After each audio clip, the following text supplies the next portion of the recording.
Germany is heading to the polls. The stakes couldn't be higher. And under-30s could hold all the power as this snap election, called after the collapse of the coalition, comes to a head. I'm travelling across Germany to find out more about what's driving young voters in their droves to support the country's far right. From the party's staunchest supporters, they came and spray stuff like Nazi and so on, to those terrified of what this could bring. And the last time that we saw it was in 1933. And others who are looking to be heard. If you don't inherit the wealth of your filthy rich parents, then you're probably not gonna ever have the chance to buy an apartment or something. Controversial issues are dividing this country. If you don't like our country, then go home. And the whole thing is playing out on social media. The alternative for Germany is indeed the one and only alternative for our country, our last option. So you're doing the right thing, is what I'm saying. Even bringing violence to the streets.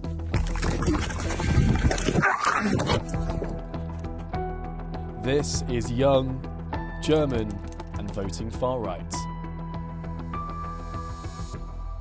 In November 2024, Germany's traffic light coalition, made up of 3 parties, fell apart. When the leader of one of the parties, the FDP, disagreed on the future of the German economy.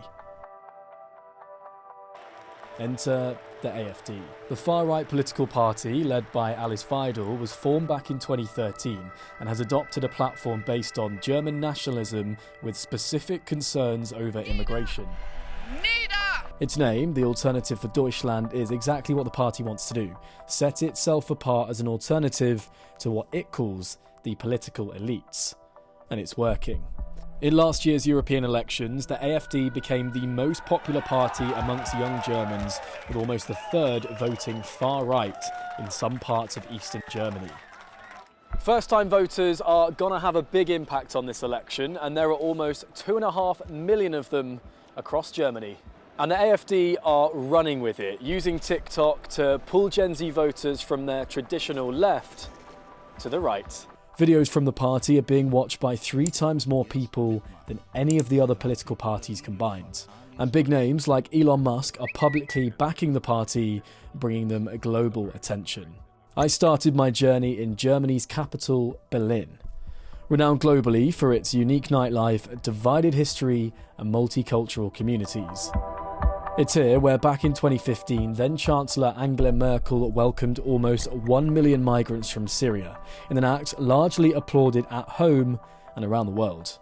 Politically, this place has always been pretty liberal, despite being in the heart of East Germany, a former Soviet bloc and once cut off. At times, it's often felt forgotten, and that's what the AfD is hoping to capitalise on. Martin. Hi. Hi, George. Nice to meet you. Hi, George. Nice to meet you. Okay. I'm meeting Martin. He's 27 and chairs his local branch of the Young Alternative. I recognise her. Yeah. The former youth organisation of the AfD that was recently dropped. The German government branded them extremist, but the AfD said they broke ties to restructure their party. But despite that, Martin is still campaigning for the AfD. I'm meeting him in the affluent neighbourhood of Charlottenburg. Oh, and he's also brought along his uncle. What's it like being a young politician in somewhere like Berlin that's been seen as, kind of more to the left than the right? Is that hard sometimes? Back in the days, yes, sometimes, because we have a strong Antifa groups here in Berlin, so they attacked us many times. There are some middle fingers, but or something shout stuff like fascist or something else. They came and spray stuff like Nazi and so on. Were you scared by when that was happening? Were you scared after that? Were you scared to go out and campaign? You want to keep in mind that you are fighting for a good reason, so it's you push it away, so something like this. Dankeschön.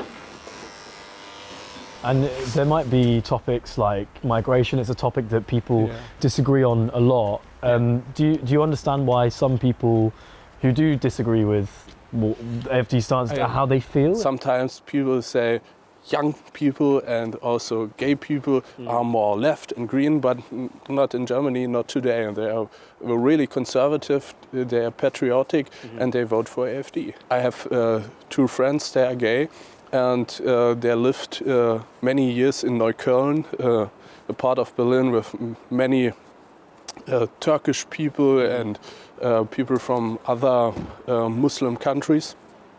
And they had problems when they go over the street holding hands, and that's a problem, of course, for them. Martin's been creating social videos since standing to be a politician. His styles help build a big following. We do something different in social media than the other parties. Our first topic is to be authentic in social media because we don't do like TikTok dances or something else what other politicians do. We only talk to the people, especially young people, in normal ways. It's not just your traditional TikTok videos that the AFD's messaging is being pushed on. Music is also a huge way to reach these young voters. With track from Italian DJ Gigi Agostino being adopted by the far right. And it's not the only music to do so. Cavalier's 22. His music's been removed from some streaming services for hate speech. Tracks like Doocy Doocy and Alp Shiba Hopmeister have built him a big following from other pro-AFDers, with videos racking up millions of views. What sort of topics are those forbidden topics that you cover in your music? Yeah, talking about the big European problem, in my opinion, like migration, and also topics like the LGBTQ. I wouldn't say problem, but there's like a lot of things going on with those LGBTQ scene clubs. So there's a lot of framing on this topic from the media, like LGBTQ. It's okay to be woke and to be gay. I mean, it's okay to be like this, but not the media framing like 24/7 to say, be like this, or if you don't like that, you're an or something like this. So shall we have a look at some of your music? Yeah. And then you can talk us through what you're discussing. What should we go for? Doocy Doocy? Yeah, sounds good. Yeah. Doozy is the name of the remigration plane. Go into the plane and then goodbye. Okay. We don't need you here. Yes. What, this is about deportation, essentially? Yeah, it is. Yeah. Okay. We're talking about like stuff like stop with like Walla speaking. Yes. Stop with like smoking shisha everywhere. Yeah. A typical stereotype for like Arabic guys.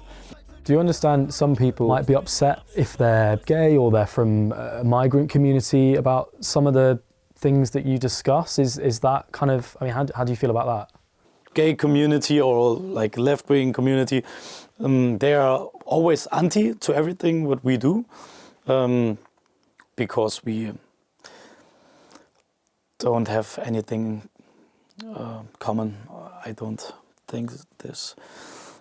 Despite those showing the strongest support for Germany's far right, not all young people have decided who they're backing.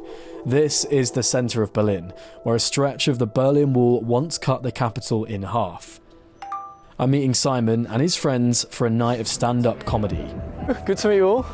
Nice to meet you. Simon. Nice to meet you. Hello, how you doing? Nice to meet you. Nice to meet you. Simon's big on TikTok, posting videos aimed at other Gen Z voters about the election and politics in Germany. Shall we go in? Sure. Follow me.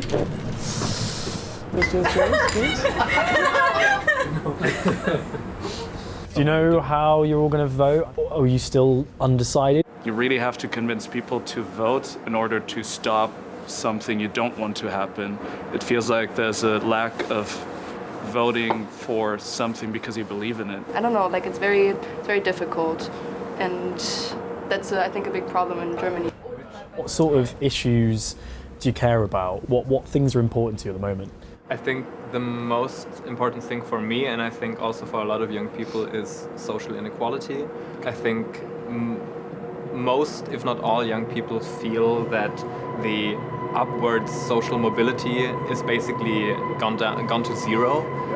You can study as long as you want, and if you don't inherit the wealth of your filthy rich parents, then you're probably not gonna ever have the chance to buy an apartment or something. It's not an issue that we're scared of immigration really, but scared for our friends because they are being harassed on the streets. What sort of experiences if your friends had bad experiences in the run-up to the election? They had a sticker in their house with remigration, like in their area everywhere, and just like talking badly to them because they don't speak German that well. Stuff like that happens all the time. And it's people that have been here for generations and just have like a last name that doesn't sound German or don't look German, and those are the ones that all the anger is directed towards, which is so unjustified. Yeah. They feel this chaos and they can't really place it. And then the AfD swoops in on TikTok and tells them, it's the foreigners, it's the feminists, it's the it's the communists, it's the people in Berlin, the people up there that cause this, and this might swing young people in one direction. I totally get why someone who maybe is not living in central Berlin or in Munich or whatever, why they're just like, maybe screw all this, I'm not voting, or who are feeling, I just want to give the biggest middle finger I can give to the ones up there, to the elites, and the AfD is coming to them and they're saying, I'm your middle finger, vote for me, and I'm sticking the finger to all of them. And I can totally understand why someone would feel like that. What was your reaction when you found out there was going to be a general election? Were you like freaking out with all that? When the news broke and the German government fell apart, we were at the opera, and I think it was also the same day that Donald Trump was re-elected. It's a big day. And before the opera started, I was like, on which break do you think the government is going to fall apart? And then the second one it did. One of these AfD guys came to my door to give me a flyer. I opened the door, he saw my face, and he left. You made it! Well done, Before we leave for the night, I've still got one more question for Simon. Are you and your friends being served a lot of political content, whether it's ads from parties or speeches from certain leaders? I mean, is that a big thing that you're exposed to on TikTok? Yeah, I mean, TikTok has been disregarded by by most of German politicians and parties until, I would say, around about a year ago. But the far-right party, the AfD, they have been doing TikTok on a very high level for years, and they have a head start that is unimaginable.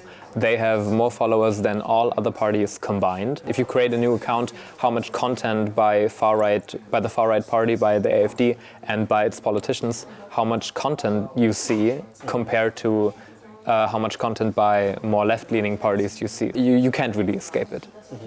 One of those who's been instrumental in the success of the AfD on socials is Eric Achens. He claims to have developed the way they make their content so good. To have an impact, you can't just be a regular politician who talks about politics. You cannot just post your parliamentary speeches and, talk about the economy or whatever. You need to be a real world person, someone from the streets. And this is how we... And at the same time, though, larger than life. So you need to be a social media star, basically. You need to be real and approachable. And at the same time, you need to be larger than life. And we are living in revolutionary times, and social media is changing everything and the way media works. And with a young leader like Alice Weidel, who's also an engaging speaker, it's no wonder that AfD's videos do so well. Alice Weidel, the head of the AfD, she has a real fandom around her. Like, there are a lot of people who are fans of her, and it's like a people cult, like a fandom around one person, one politician, and that's very unique because there is no other politician in Germany at that moment who has a fan base like that, like creating videos. The algorithm of the platform works for like polarizing, populist speeches very well. These videos are having a real-life impact. I'm heading 200 miles south to Erfurt, the capital city of the German state of Thüringen. Thüringen has always been a right-wing stronghold. After all, it's where the Nazis first entered regional power in 1929. In 1935, Adolf Hitler staged a mass rally here that was attended by 75,000 people. Today, the regional branch is led by Björn Höcke, a controversial figure who was found guilty and fined for using a Nazi slogan on 2 separate occasions. The regional government now classes the Thüringen branch of the AfD as a far-right extremist group. I'm meeting Azra, Kim and Helene. They're second-generation immigrants who are watching the place they call home become more hostile. The girls are German and have lived in the area for most of their life, but are increasingly getting scared about their safety. I came to Erfurt with my family and we just went shopping and we were talking in Turkish to each other and someone behind us said, "Ah, scheiß Ausländer." And this is something which I still which is still in my head and which I can't just forget. And what's hurting the most is because I was born and raised here. This is my home. This is what I know, and I'm not foreign here, even if I maybe look that way. But so, what's that like when someone basically makes you feel like you're not German and you're German? You've lived here your whole life. Yeah, I mean, it's putting me into another identity crisis somehow. Right now in the election, we have people on the top who are praising to taking away the citizenship of people. And the last time that we saw it was in 1933. When you hear words like remigration used, when you hear politicians on the right talk about immigrants in ways that, a lot of people would find upsetting, how does that make you feel when I don't know, you're on TikTok, you're on social media, you see these sorts of videos, you hear people use these words? It makes me angry. Of course I'm asking myself, okay, my mom doesn't have a German passport, what can happen, or things like this. Of course I get these things into my mind, but it's making me sad that the politicians nowadays are mainly focused on this topic, migration, as if we would not have any other problems, and all the problems we have is because of the people which are trying to survive, to come to Europe. And this is what I will never understand. I want to show you a video. So this is from a rapper called Cavalier, and I just want to get your reactions.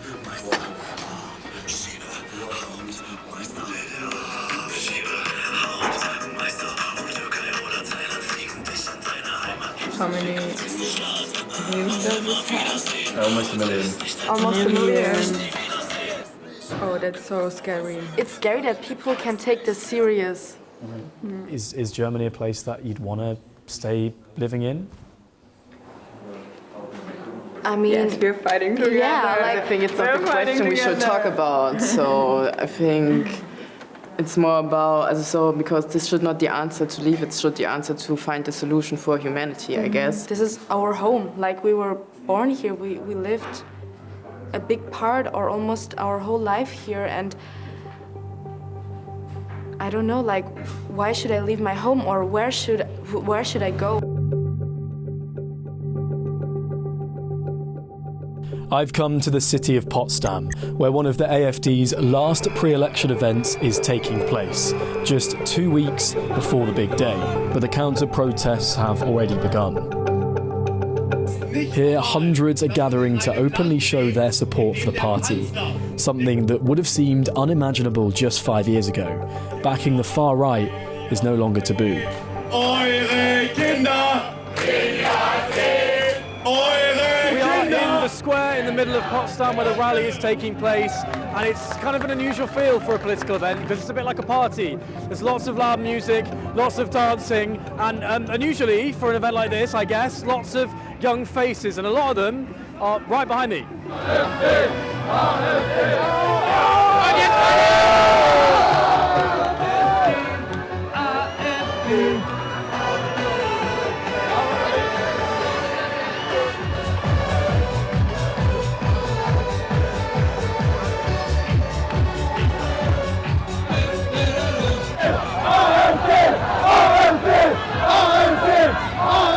Integration ist das Wichtigste, weil schon seit Jahrzehnten die Geburtenrate in Deutschland so niedrig ist, dass wir Deutsche immer weniger werden. Unsere Regierung versucht das auszugleichen, indem sie sich kulturfremde Ausländer nach Deutschland importieren. Und das ist aber keine Lösung. Dass ich mich auf der Straße wieder frei rumlaufen kann, nicht Angst haben muss, dass ich mit Messer bedroht werde oder vergewaltigt werde. Aufgrund der migrationspolitischen Themen, also das ist für mich sehr wichtig, dass man zum Beispiel auch in den Nachrichten andauernd sieht, die ganzen Terrorangriffe und alles.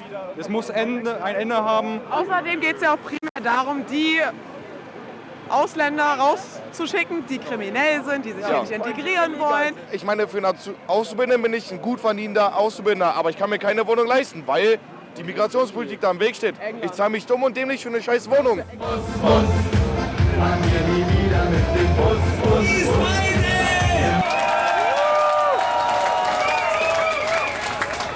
Jetzt geht's gar nicht.